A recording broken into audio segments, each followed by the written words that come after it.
From the start, our relationship was predictable and routine. Amy and I met at a work event, bonding over shared experiences with life, marriage, and navigating blended families. When we got married, it felt like everything fell into place.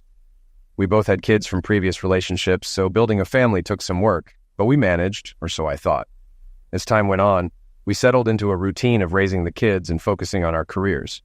Life had its challenges, but we always made time to catch up over dinner, even after the kids moved out. We had a life filled with shared responsibilities, vacations, and support for each other's struggles. Everything seemed fine, until the night Amy confessed. It was a typical evening, just the two of us having dinner. I'd made stir-fry since she was late from a school event, which was unusual. We always had dinner together, a tradition we kept to stay connected. Halfway through refilling my coffee, I realized I hadn't fully heard what Amy had just said. She was staring at me, waiting for my response. "What?" I asked, confused. "I don't get it. You're what?" "I've been seeing Cody," she said quickly. "The new gym teacher at school, Cody Bakerfield. You've met him." "I know who Cody is," I replied, feeling uneasy. "So you're seeing him? What does that mean?" Amy sighed. "We've become friends. I've been having lunch with him, and after school we've been going out sometimes." "Going out?" I asked, baffled. "Are you having an affair?" "Yes," she said, watching me closely. I stared in disbelief. "Yes, what? You're having an affair?" "Yes," she repeated, nodding solemnly. "Cliff, I'm telling you because I love and respect you. I always have." "Respect me? Love me?" I gasped. "It's true," she insisted. "You've always been my number one. Marrying you was the best thing that ever happened to me. I love you so much. I just couldn't keep seeing him without telling you." I stared at her, hoping this was some kind of joke. Amy loves me as much as I love her. She couldn't really be having an affair, but she didn't take it back. I was lost. "I don't even know what to say, Amy. I'm so confused." "Don't feel bad, Cliff," she said. "Yes, I've been seeing Cody, but he's just a friend. I don't love him. It hasn't changed anything between us." I clenched my jaw, still in shock. "How can you say you love me?" "I do love you," she insisted. "We have a great marriage, and I'll always value that. But I need other male friends, too." "I've never had a problem with your male friends," I replied. "I know, and I appreciate that. Cody's just a friend. But he's younger and makes me feel like a teenager again sometimes." "Stop," I shouted. My patience snapped. "I don't want to hear the details of your affair. Spare me." Amy, seeing my anger, softened her tone. "I'm sorry, honey. I just wanted to be honest. Yes, I'm seeing Cody, but no one knows. We've been careful. And that's supposed to make me feel better? I know it doesn't. I just want you to understand, Cliff. Cody will never replace you. He's just a fun distraction. I didn't mean to hurt you. I just couldn't hide it anymore." Seething, I repeated her words. "A fun guy? A distraction? Something I'll never miss? You selfish, conniving—" I spat out, my face burning with rage. "How could you?" She let me vent. "I guess I deserve that." I couldn't take any more. I stood up so fast my chair tipped over. Without a word, I stormed out of the room. "Where are you going, Cliff?" Amy called. "Don't leave, please." "I need to think," I shot back. "Give me a minute." I walked out the back door, leaving her behind. I stormed out onto the deck, furious and trying to catch my breath. An affair? She's cheating on me. The disrespect made my blood boil. I pounded the railing, trying to calm down. I'm usually pretty level-headed, but hearing my wife talk about her infidelity was pushing me over the edge. For years, I'd relied on my calm demeanor as an accountant, keeping cool even with anxious clients. But this was personal. My wife of over 20 years was telling me she was seeing a younger guy from work. I'd met that guy, Cody, at a school event. Amy introduced him as a casual friend, and I foolishly believed her. Now I know the truth. My mind raced with images of what she'd said. I took deep breaths, knowing storming back in and yelling wouldn't help. I had to stay calm and figure out a way to handle this. Yelling would only make her dig in, and that wouldn't get me the information I needed. I needed details to understand the full scope of this. After about 10 minutes, I felt my heart rate return to normal. I walked back inside to face Amy, who was nervously fiddling with her coffee cup. As I sat down, she glanced up at me, but I raised my hand to stop her from speaking. "Let's restart this," I said calmly, trying to keep my voice steady. "I'm shocked, Amy. I never expected this." "You don't have to be, Cliff," she responded, her voice soft. I raised my hand again to cut her off. Wait, what's your plan here? You think I'll just forgive and forget? You've been seeing someone behind my back and I'm supposed to move on like nothing happened? Amy shifted uncomfortably in her chair. Well, not exactly. I knew you'd be upset, but I didn't want to keep you in the dark anymore. I muttered under my breath, Jesus, so what did that slick guy say when you told him you were going to tell me? He thought it was for the best, she replied hesitantly. That's what he said. Not exactly, Amy clarified. Cody's not a bad guy, Cliff. He feels terrible about sneaking around. We both do. Really? Yes. Neither of us wants to ruin our marriage, she said, looking at me with a pleading expression.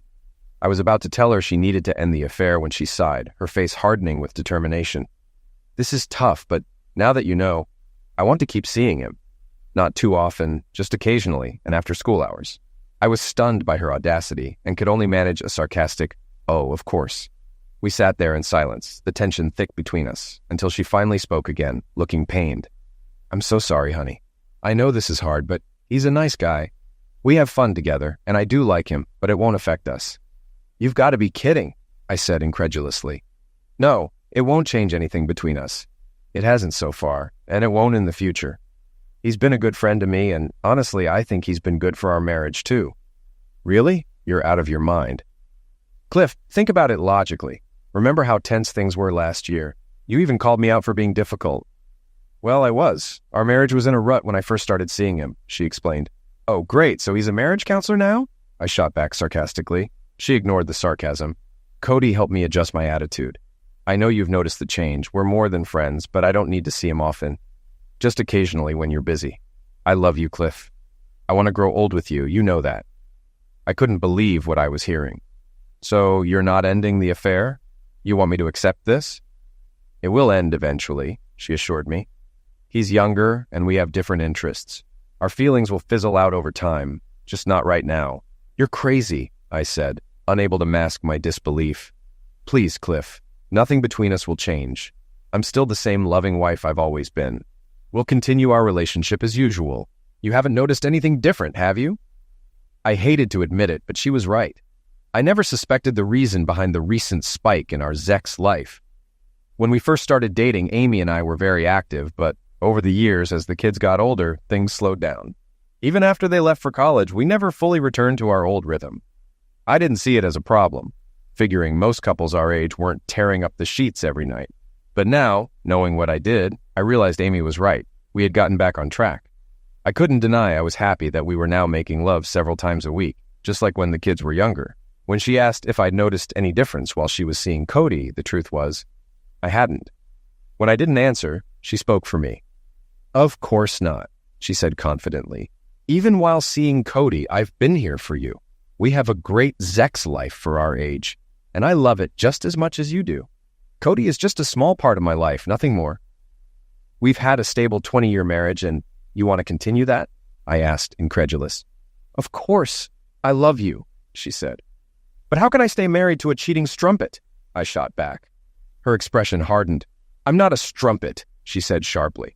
This is the first time I've ever cheated, and I've never been with a man I didn't have feelings for. So, you have feelings for him? I asked, outraged. How do I know you're not just waiting to replace me with him? It's not like that, Cliff, she insisted. You're my husband, and I love you. I'll never leave you. I just need some time with Cody, not all the time and not forever. Just until this urge is out of my system. It won't affect us, just like it hasn't for the past few months. I sat in silence, my mind racing with images of what she'd been doing with him. She kept talking, trying to justify her affair. It's better for us in the long run, Cliff. I've been more relaxed, more uninhibited in the bedroom. You've noticed, right?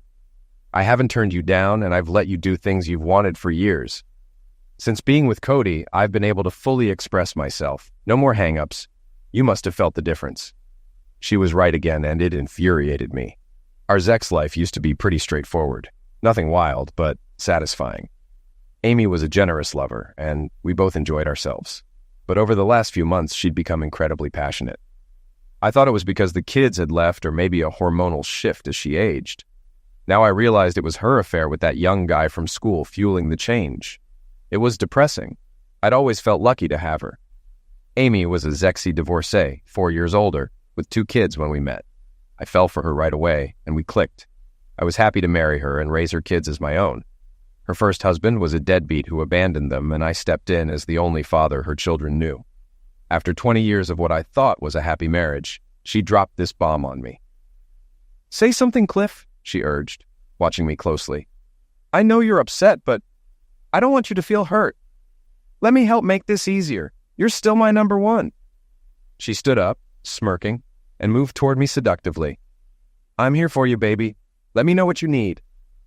When she tried to sit on my lap, I pushed her away. She looked hurt but didn't press it. I stood up abruptly and left the room. As I stormed out, she barely had time to say, "Wait!" before I was out the door and into my car. Driving aimlessly, I realized I needed space before doing something I'd regret. I considered heading to a bar to drown my anger. I found one nearby, parked, and ordered a beer, trying to clear my head. Later, I drove home with a plan. When I walked in, Amy was on her cell phone. She looked startled and whispered quickly, "I have to go. He's back. Bye." By the tense look on her face, I suspected she was talking to her boyfriend. It stung, but I stayed calm. I needed to follow the bartender's advice, gather all the information tonight before deciding what to do next.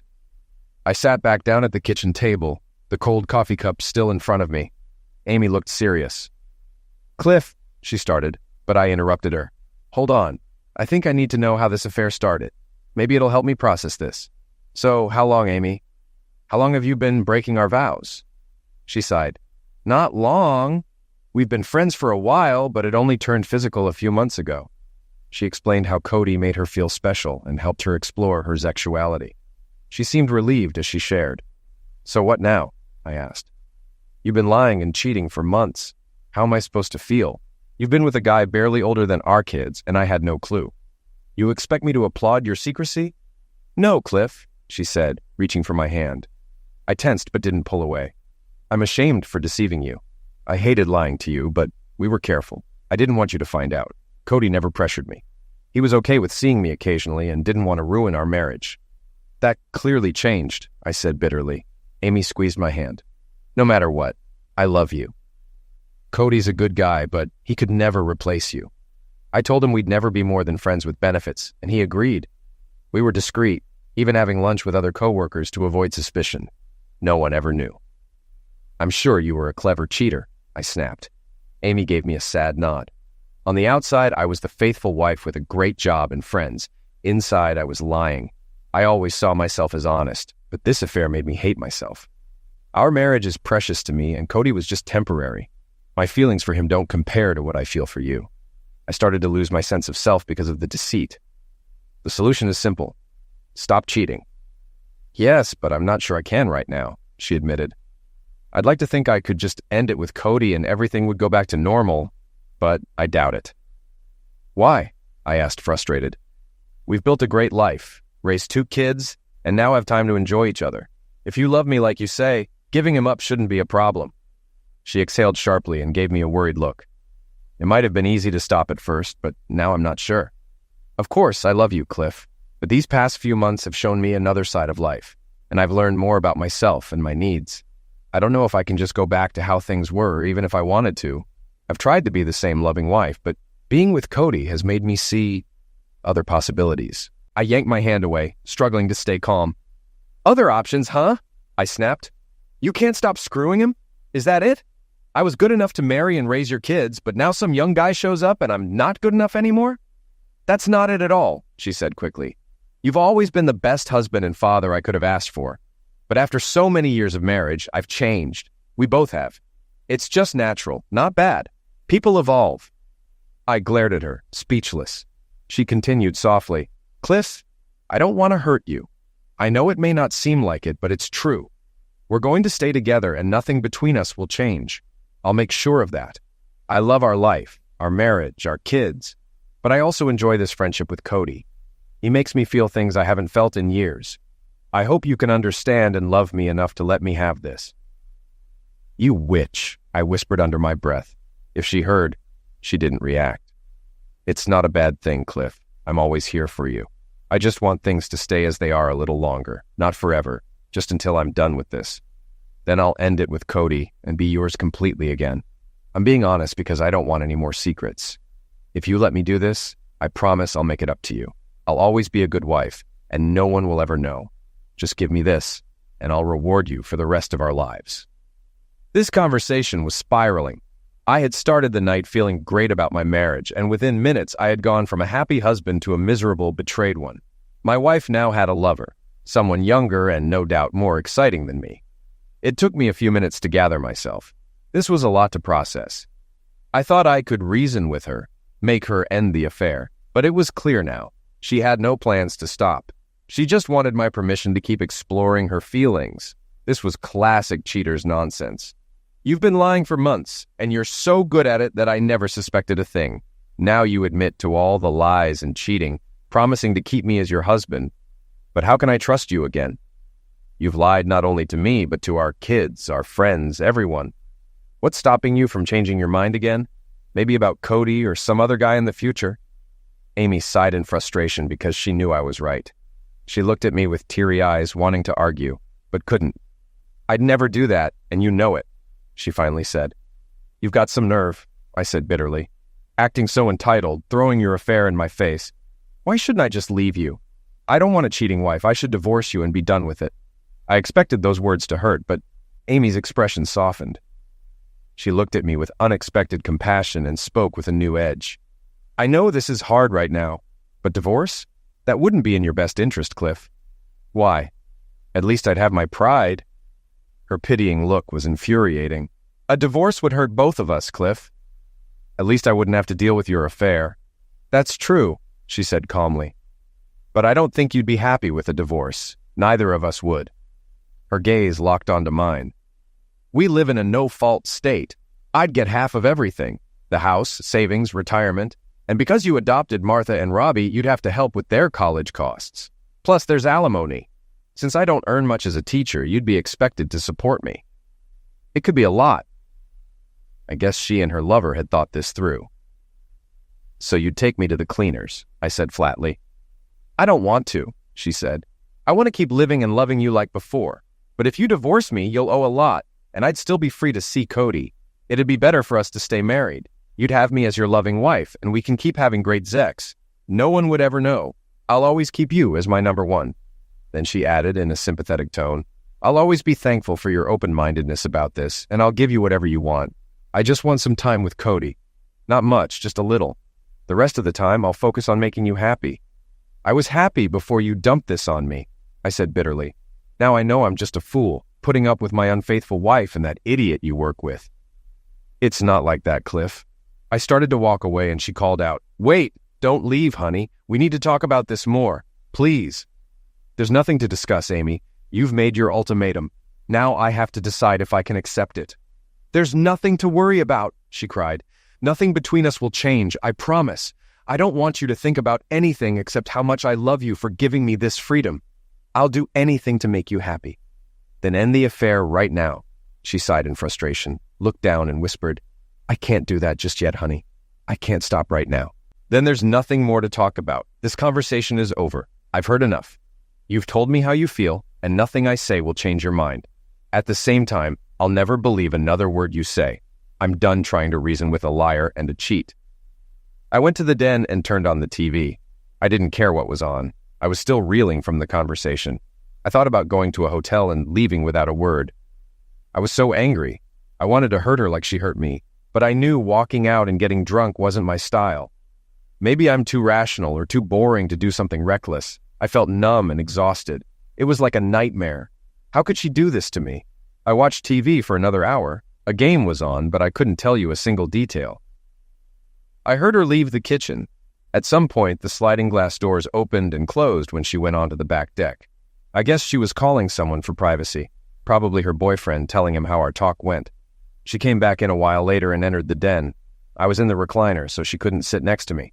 She stood close, watching me. "Are you okay, Cliff?" she asked sweetly. "I know this is a lot to take in, honey, and I want to help you." I glanced over and saw her give me a strange smile. "Do you want to talk more, or do you want to go to bed?" she asked. "You know I'll do anything to make you feel better. I really want to." I was disgusted, offering me Zex to ease my pain. Pity Zex for her poor old husband. Probably her boyfriend's idea. Sloppy seconds for the clueless husband. How cliché. The thought made me angry. I ignored her offer and went upstairs to bed. I was furious with my wife and considered sleeping in the guest room, but I decided she was the one who should leave. Why should I give up my bed? I got undressed quickly and climbed into bed. A few minutes later, Amy came in. She saw I was already under the covers, so she went to our bathroom and changed into a Zexy nightgown she knew I liked. She turned off the light and slid into bed without a word, moving toward me. Knowing she was cheating, I had no intention of being physical engaged with her. I turned on my side, away from her, hoping she'd get the hint. But she moved closer, tried to spoon me, and reached for my chest to turn me toward her. I pushed her hand away. "Want to fool around, honey?" she whispered softly. Suddenly, a disgusting image came to mind. I pictured my slender 51-year-old wife in Cody's bed, lying on her back, getting vigorously screwed. I imagined her grabbing him and smiling as he took what was once mine. Without turning, I pulled her hand off me and said, "Never again." "But honey, I know you're upset. I just wanted to—" I flipped over and glared at her. She pulled back, startled by the anger in my eyes. Even in the dark, I'm sure she could sense my resentment. "Of course I'm upset, damn it," I spat. "I just found out I've been a fool for months. If you need Zex so badly, go call Cody. I'm sure your young stud can handle your needs." Amy was shocked. I don't think she expected me to reject her like that. I stared at her for a moment, then turned back toward the wall. She didn't say a word and didn't bother me anymore. I had a hard time falling asleep, and I knew she did too. The next morning, I woke up before the alarm. I barely slept and was still bitter about the conversation. Amy was in bed, but she wasn't asleep. I took a quick shower, and when I came out, she had already left the room. She had to be at school an hour earlier than I did. I've always been an early riser, even though I didn't need to get up early. I used to get up before her and sometimes make breakfast. Not anymore. Not after finding out she was screwing that idiot. I got dressed and cleaned up faster than ever. When I left the room, I saw her downstairs in the kitchen, making breakfast for a change. "Good morning, Cliff," she called out sweetly. "I've made bacon and eggs for you, and there's toast, too. Want some coffee, dear?" I ignored her greeting and her offers. To hell with her and her boyfriend. Without even glancing her way, I walked straight out of the house. "Cliff, wait, please," I heard her shout as I slammed the door, got in my car, and sped down the street. At work, I tried to focus, but I couldn't get her and that young idiot out of my head. I couldn't concentrate all day. Amy called me several times. I didn't answer, letting her messages go to voicemail, and deleted them without listening. She sent me some cute texts, which I skimmed before deleting them too. With all the calls and texts, I couldn't stop thinking about her. I made several careless mistakes while reviewing work and decided to take the afternoon off. I called a lawyer for a consultation. He was an older guy and saw me right away. What Amy had told me about divorce seemed to be true. I'd be screwed emotionally and financially. She'd walk away well off with a young stud while I'd be left financially strapped, supporting her. Since I never cheated, I didn't have anyone to ease the heartache. I'd likely end up broke and alone in a small one-bedroom apartment. Not a pleasant future. If I stayed with her, it wasn't much better. Sure, I'd still get Zex. She emphasized that. But it would be sloppy seconds and pity Zex at best. It was clear this younger guy was satisfying her in ways I couldn't. At 47, there's no way I could compete in bed with a good-looking, athletic 30-year-old or however old he is. And if I stayed and tolerated her affair, the courts would view it as me accepting her cheating. I wouldn't even be able to claim infidelity in a divorce. Worse yet, trying to have my own affair to compete with her would be a losing battle. Plenty of guys were eager to be with her, even younger ones. Cody was proof of that. At 51, Amy still looked good, with short dark hair, a trim body, and a friendly personality. I was an average-looking older guy with a receding hairline and carrying a bit of extra weight. Sure, I had a good job, and I wasn't bad-looking for my age, but how many women were interested in a middle-aged married guy? Probably not many. The contrast in our dating prospects was depressing. She was still attractive, and I was not. After a frustrating day, I went to a bar for dinner. I stayed as late as possible, but I'd never been into the bar scene, and being there alone was boring. I wanted to be at home with my wife, drinking a beer and relaxing by the TV, not drowning my sorrows at a bar with other lonely guys. When I finally got home, Amy was already in bed. It wasn't even late, but I guess she gave up on waiting for me. Not that I cared. I woke up early after another rough night of sleep. I left the house at dawn and went to Denny's for breakfast. I spent some time driving around and window shopping, just wasting time. When I finally went back home, I wondered if my cheating wife was there or off with that young idiot. Turned out she was home. She must have heard my car pull up because she opened the door and smiled when I got there. When she tried to kiss me, I turned my head and her lips landed on my cheek. She looked surprised when I pulled away and walked past her. I went to the den to avoid her for a while. Later, when I came out, I saw her in the kitchen. I grabbed a beer and headed to the living room to watch TV. A few minutes later, Amy joined me with a glass of wine. "Mind if I sit with you?" she asked, sounding pleasant. I noticed she had changed into a tight tank top that showed off her arms and shoulders and was wearing skimpy shorts. I could smell her spicy perfume. "Suit yourself." I was sitting on the sofa, so I scooted over to give her space. She deliberately sat right next to me. During the show, she became more affectionate. I could tell the wine was making her a bit tipsy, maybe even a little aroused, but she wasn't drunk. As she moved closer to my neck, I chose that moment to say, "I need to use the bathroom, Amy." I gently pushed her away, got up, and left the room. As I walked off, I saw her give me a strange look because I almost never turned down her advances. After finishing in the bathroom, I didn't go back to the living room. Instead, I went into the kitchen.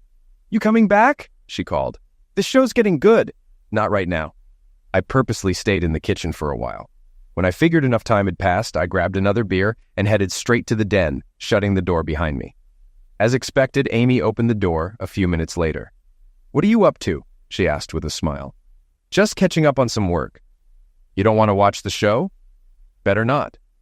"Oh, okay." She lingered there while I focused on my computer.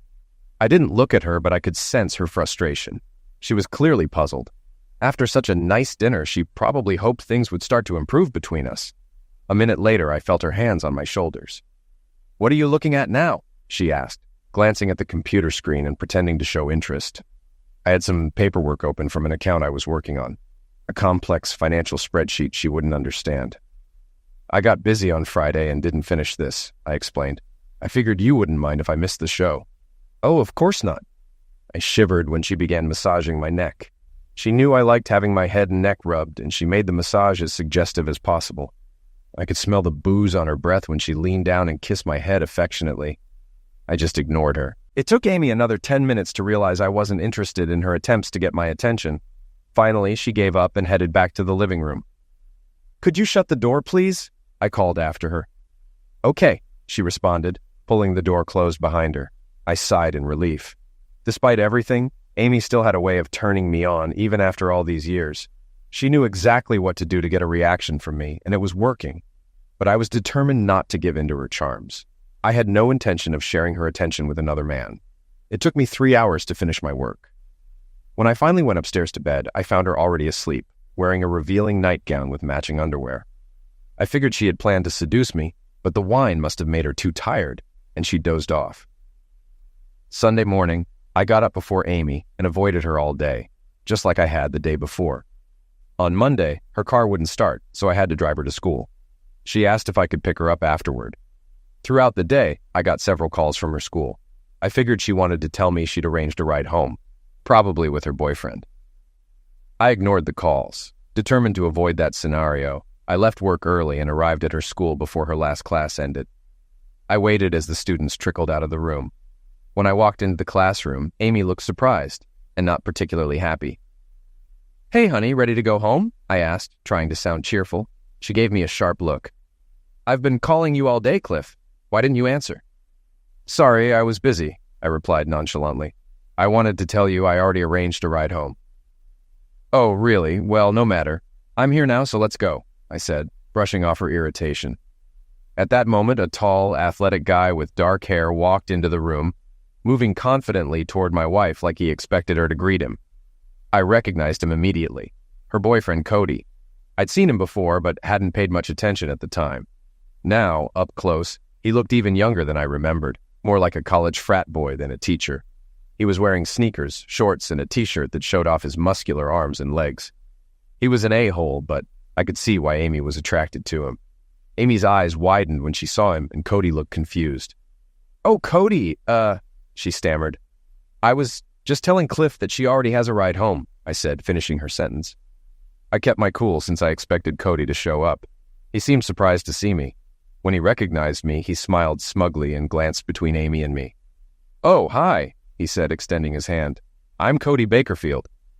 I ignored it and replied coolly, "Yeah, I know who you are." Trying to ease the tension, Amy said nervously, "Cody, this is Cliff, my husband. You've met him before." The young man's confused expression softened as he remembered me. "Oh, right, Cliff Wilson. I remember. Nice to see you again." "I'm sure it is," I replied coldly. "We met at Parents' Night a few months back. Amy speaks highly of you." "Not highly enough, I guess," I added, throwing a wary glance at Amy, who looked like she was holding her breath. "Amy, let's go," I said, wrinkling my nose as if something smelled bad. Amy began gathering her things as Cody turned to me. "Excuse me for a minute, Mr. Wilson. Can I call you Cliff?" I scowled and ignored his question. "What do you want?" "Just a minute of your time, Cliff. I know there's some tension between us, and I get that, but it doesn't have to be this way. Amy has told you about our friendship." So I just want you to know I don't have any hard feelings toward you. I respect the strong, loving relationship you have with your wife. Is that why you're screwing her?" I asked. Across the room, I heard Amy gasp in shock. Cody nodded sympathetically. "Yes, it's true. Amy and I are close friends, and we've expressed that friendship closely. But that doesn't mean we don't respect you or your role in her life. Neither of us wants to damage your marriage or your family. We can only be friends and nothing more. She's always said she loves you and only you." I thought, this guy's a smooth-talking idiot. Cody kept smiling as he continued. "I hope you don't resent my friendship with Amy. She's had a positive influence on everyone around her, including me. Once things escalated between us, we both realized we should have come to you before anything happened. That was entirely my fault. She behaved properly, and I took things further than I should have." "So you admit you seduced her?" I asked bitterly. "In a way, yes. She's an amazing woman, and I got a little infatuated. Because of my lack of self-control, I acted unprofessionally. But believe me, I never intended to hurt you. In fact, I appreciate you letting her work here so she can continue being a role model for the students. Her friendship has meant a lot to me, and I'll always value it." What a load of crap. I couldn't even respond.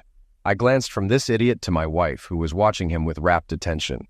Her eyes sparkled like she was impressed with his respectful attitude. "So, if I asked you to stop sleeping with her, what would you say?" He shrugged.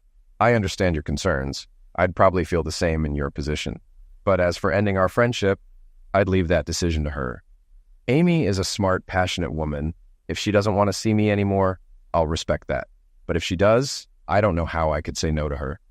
I couldn't bring myself to hate this guy, despite how much I wanted to. I appreciated his honesty, but despised him all the same.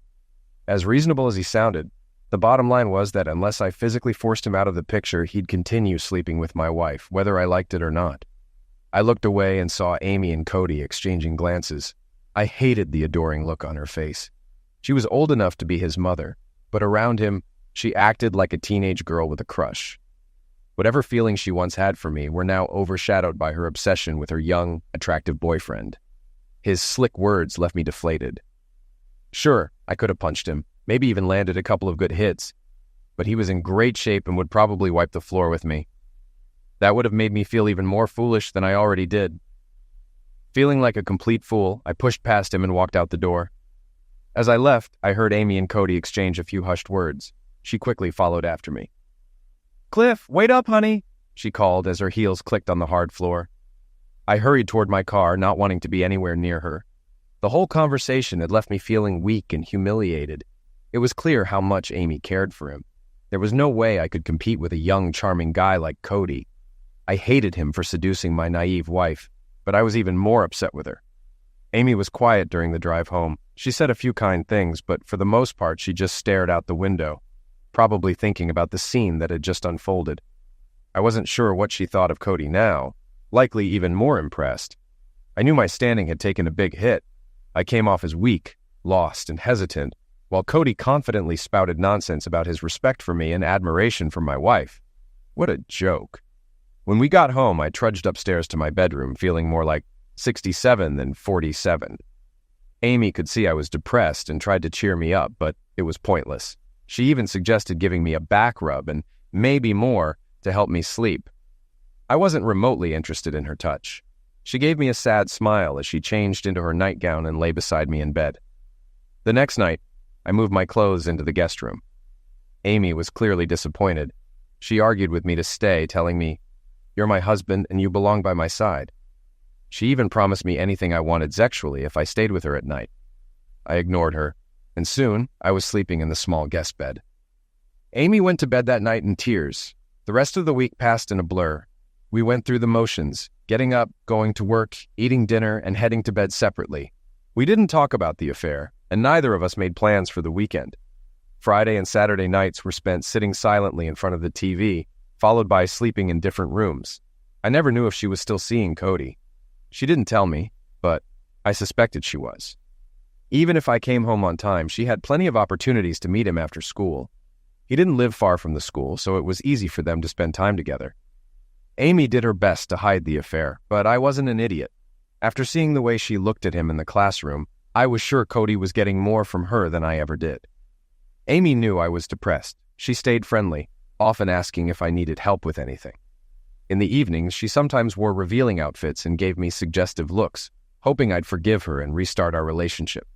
We kept our conversations light and casual, but the tension between us was undeniable. A couple of days after our confrontation, I came home feeling exhausted. Amy's car was in the driveway, but there was another one I didn't recognize. Inside, I found Amy and a woman lounging on the back deck in their swimsuits, sipping wine. Amy got up to meet me. "Hey, Cliff," she said cheerfully. She tried to kiss me, but I turned my cheek, which she seemed to expect by now. "Tough day?" she asked sweetly. "Not really," I replied, not wanting to talk. "Come out back and meet my friend Susan," she said, and I reluctantly agreed. Amy introduced us. Susan was short, with blonde hair, a curvy figure, and seemed friendly enough. We all chatted for a while, then ordered takeout and ate in the kitchen. The women drank wine, getting giggly as the night went on. When I said I was heading to bed, Susan teased, "Already? It's not even 11 o'clock. Amy laughed. "He gets tired early now." They both laughed, but I was annoyed. That night, I had an intense dream, but when I woke up, I was shocked. The sensation hadn't stopped. I looked down to see Susan giving me non-class execs. I bolted upright, pushing her away. Amy was lying next to me, smiling. "What the hell is going on?" I shouted. "We're just trying to make you feel good," Amy said softly. Susan added, "Come back. Let me finish. You'll love it." "Please, Cliff," Amy whispered. "I want you to be happy." "Screw you." I was furious. They had taken advantage of me while I was asleep. I stormed to the kitchen, splashed water on my face, and when I turned around, they were both standing in the doorway, now in robes. "What were you thinking?" I demanded. Amy spoke first. "We just wanted to help you." "Yes," Susan added. "Amy told me about your situation. I thought I could help." "I don't need any help," I shouted. "Everything was fine until Amy started cheating on me. She said nothing would change, but everything has." "I'm sick of it," Susan quietly replied. "I know, and I don't think she should have done that, but it's her choice." "Yeah, look where that got us," I snapped. "I know she doesn't want to hurt you," Susan said. "Easy for you to say. How do you think I feel, knowing my wife isn't satisfied with me? That she needs some younger guy to make her happy?" "All right, enough," Amy snapped. "I get it. We made a mistake. No need to insult us." "So now I'm the crazy one?" I shot back. "I'm out of here." I thought about leaving for a hotel, but decided not to. I wasn't going to let Amy chase me out of my own house. Instead, I locked myself in the guest room, blocking the door with a dresser. If they tried to sneak in again, I'd be ready. The next day, I realized I couldn't take it anymore. During lunch, I went to my lawyer and told him to proceed with the divorce. After explaining how my wife and her friend tried to ambush me while I slept, he suggested we file a restraining order to get her out of the house and keep her away from me. I agreed. 2 days later, Amy was served at school. During lunch, the process server walked right into the teacher's break room and handed her the papers in front of her coworkers. Then he served Cody, that idiot, for alienation of affection. After that, he went to the principal's office and served him for allowing Amy and Cody's affair during school hours on school property. We didn't have proof of that last charge, but we planned to gather witnesses about the exercise class and hoped Amy had left out some details. I was sure some teachers suspected their affair. Time would tell. Either way, it was clear they were cheating, and I was the one suffering for it. I got a call at work right after lunch. "Damn you, Cliff," Amy screamed. "You fool! I told you what would happen if we divorced." It can't be worse than living with a cheater and a sleaze. I'm done with you and your loser boyfriend. You both can go to hell. I get why you're mad at me, she said. You've made that clear many times. But did you really have to drag Cody into this? He's a good guy. Having this on his record will hurt his career. Tough. He should have thought of that before sleeping with a coworker. He's as much of a dirtbag as you are and deserves whatever comes his way. And don't even think about bringing your friends to the house anymore. You're not welcome either. The restraining order makes that clear, and I've changed the locks. No more bringing your girlfriends over to ambush me. You're crazy! It wasn't like that at all, she yelled. Most men would have loved the chance to have 2 women in bed, but not you. I guess 2 sexually eager women are too much for a wimp like you. Susan was right. You're screwed up. Speaking of Susan, is she married? If she is, I'd love to let her husband know what kind of person he's tied to, I said, my voice dripping with sarcasm. Screw you, she snapped. Not anymore, I replied with a laugh. By the way, your clothes are on the driveway. You might want to grab them before it starts raining. If you need anything else, talk to my lawyer. You better not, she began, but I cut her off by hanging up. That night, Amy came by to pick up her clothes. I watched from the window as she arrived with her friend Heidi. She shouted a few curses and flipped me off. I just laughed. With her gone, I felt a huge sense of relief. Her cheating was no longer my problem. The kids called me a few times. Martha was angry with me. She knew about her mother's affair and didn't approve, but asked if I could ever forgive her. I simply said, "No, your mother isn't worth it." Robbie was more understanding. He realized his mom had messed up and didn't blame me for kicking her out, which I appreciated. I reassured both of them that I still loved them and would always be there for them. Thankfully, we still have a good relationship. The lawsuit against the school board didn't go anywhere. Apparently, Amy had been truthful. She never had sex on school property. She and Cody met at his apartment or elsewhere, but never at the school. We couldn't find anyone who even knew they were having an affair, so they'd kept it well hidden. However, the lack of proof didn't save Cody's job. He was let go with a reprimand and soon moved out of the area to avoid the gossip. Amy was also fired. She was bitter and blamed me, shouting during a few phone calls that her work problems were all my fault. She applied to another school, but they found out about the affair and wouldn't hire her. Martha later told me Amy was working as a receptionist at a real estate office in the next town. The divorce took a while to finalize. We had to sell the house because neither of us could afford it alone. I might have been able to, but it was too big for just me anyway. Amy only took a few things when she moved out. I got a 2-bedroom apartment near work and put most of the furniture in storage. Why did I wait so long to divorce her, you might wonder? Well, during those months living together, I quietly drained our joint accounts. Amy never noticed since she was too wrapped up in her affair. After the divorce, I didn't date much.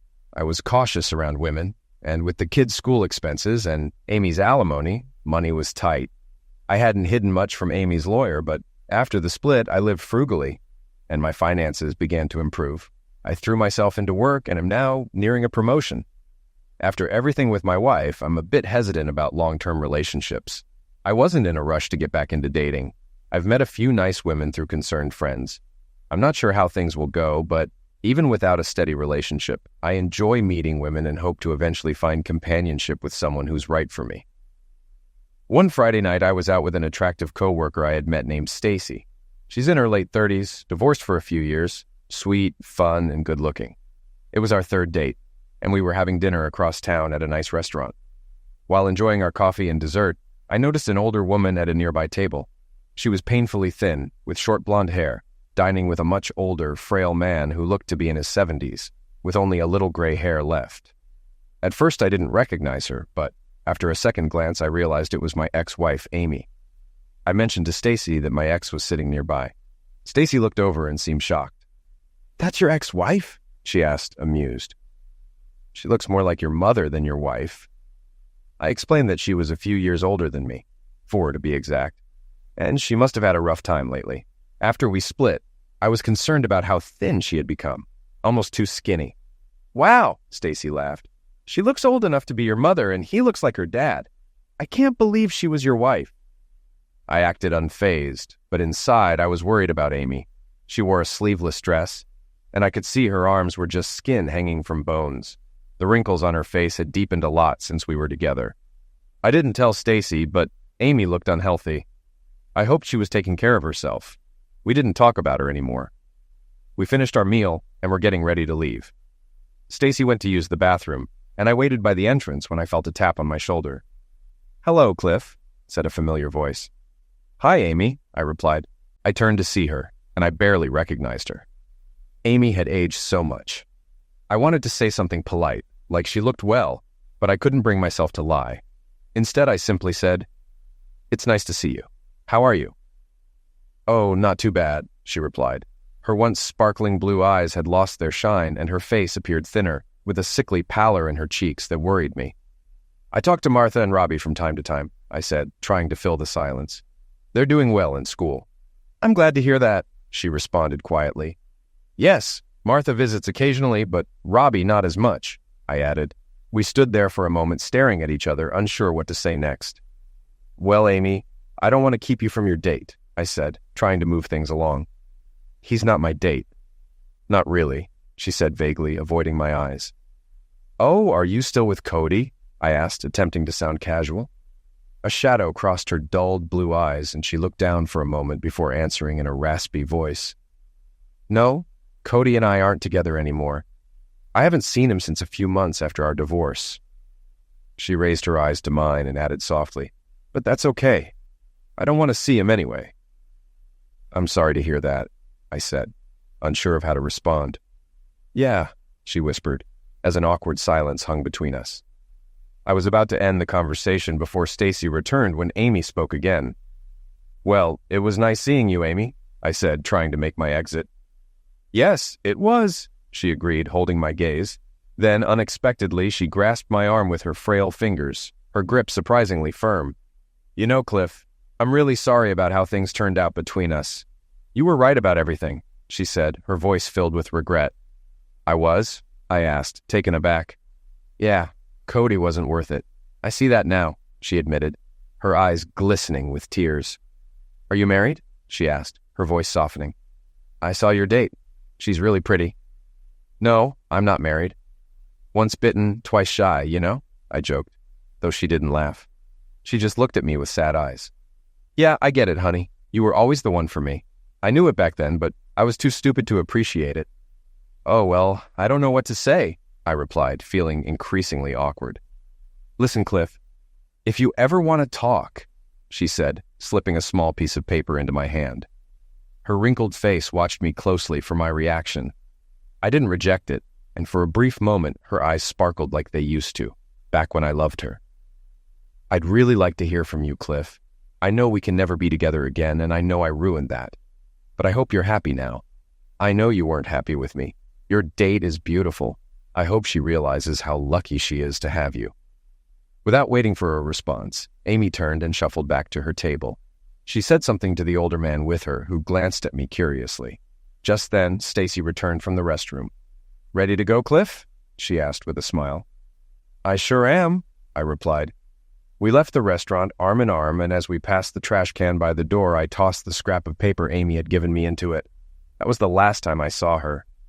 Later, I heard from the kids that she was living with an older man a few towns away, probably the same man I saw at the restaurant.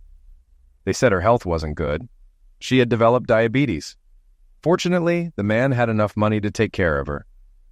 As for Stacy and me, we never got married. But I'm still doing well, working as an accountant. I see my kids as often as I can, but I don't see their mother. I guess part of me still feels something for Amy, but after everything she put me through, I could never live with her again. And I'm okay with that.